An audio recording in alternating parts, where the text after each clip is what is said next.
At ang napakaganda ay kayo'y bahagi na ngayon ng mga Batang Riles. Oh my God, grabe. How did it happen? Did you guys audition? Kayo ba'y inimbitahan? Paano nangyari? Actually, sige. Actually po kwento yan. talaga, hindi namin alam kung bakit po kami yung napili. Oo, kaya maraming salamat Opo, tinanong po. din po namin bakit po kami pinili kasi kami daw po yung babagay sa karakter na yun. Perfect.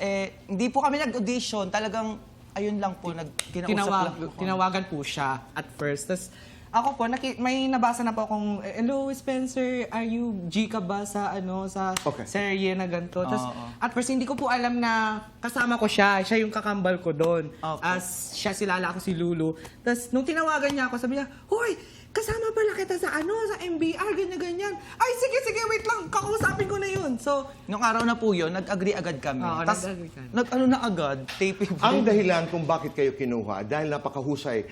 Alam niyo ho ba that the very first scene na si Jomar, si Lulu at saka si Lala at saka si Spencer ay lumabas sa mga Batang Riles, trending kaagad. At yung eksenang yan ay gagawin natin. Kayong dalawa.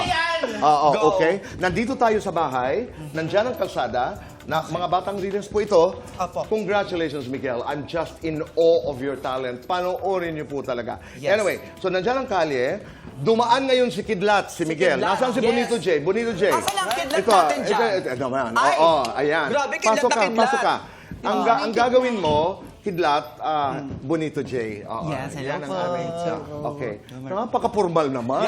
Dadaan siya. Ano nga ba Amara yun? eksena. Tapos, sabi, good morning, Kidlat. Ah, Tapos okay, sasabihin niya po sa bibigay. akin, mas maganda ka pa sa bar. Tapos bibigay ko po yung ah, tono. Tapos ako po okay. maiinis kasi syempre libre. Bakit libre yan? Bata pa lang, sugar mommy na. Tapos saka po kayo papasok lalabas. ako na, like- hoy, ganun. Yes. Okay. Panindigan mo yung kilig na anak ko, ganun. Ito ang dahilan kung bakit kayo kinuha dahil sobra kayong galing.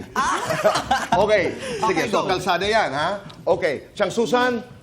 5, 4, 3, 2, action! Good morning, Kidlat. Ito para sa'yo. Hoy, ano yan? Libre? Bata pa lang, sugar mommy na. Tigilan mo ako, parang hindi ka nag-grade 2. Ito naman si Lala. Sandali. Lulu, nabasag tuloy ang figurine dito. Alam mo, sa inyong dalawa, nataranta.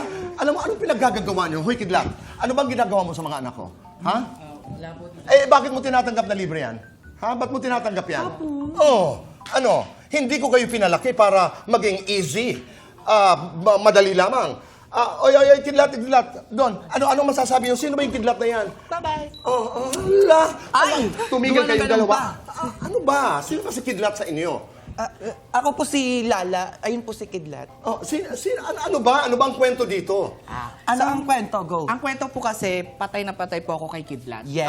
Sa okay. lahat ng gusto ni Kidlat, ibibigay ko yan. Ikaw naman. Tapos ako po hindi po ako papayag na ganun kasi syempre patay na patay siya sa boys. Hindi po pwede yun. Hindi pwede. Palagi Yes. na po kasi akong binabasag trip, lalo na kay Kidlat. At lalo naman talaga ako, hindi rin ako papayag. syempre, kayo Dahil may kami ni Kidlat ay meron din kaming sariling pagiging magkaibigan. No, just Parang medyo nanggigil ako. nakisali, di ba? Sabi mo kanina, kayo'y kambal. Pero isa lang, gaano kayo ngayon, because you're working together, gaano kayo ngayong kalapit bilang magkaibigan? Isa lang, nasa ba yung agree or disagree? We don't need that, that's okay. Ay, oh my God. May mga nagsasabi ngayon sa social media that bashers are secret fans. Agree, disagree? Agree? Disagree. Disagree dahil? Wala lang po, gusto ko lang. Galing mo ba na? Wala lang. Maganda yun. Agree? Ako agree kasi bakit nyo pinag-uusapan yung buhay namin? So para interested sila. Okay. So feeling ko, mga fan. Isa na lang. Si Lulu ay mas maganda kay Lala. Agree! Ay, hindi ako Bakit? agree dyan. Bakit? Hindi ako agree. Abay, mag-usap tayo. Ito na po yung itsura ko. Diyos ko, hindi nyo bakit? ba nakikita? Bakit? Ito na yan. Agree ka ba? Abay, sabihin niyo ang dahilan kung bakit. Manda sa akin ito pagtapos ng chika natin.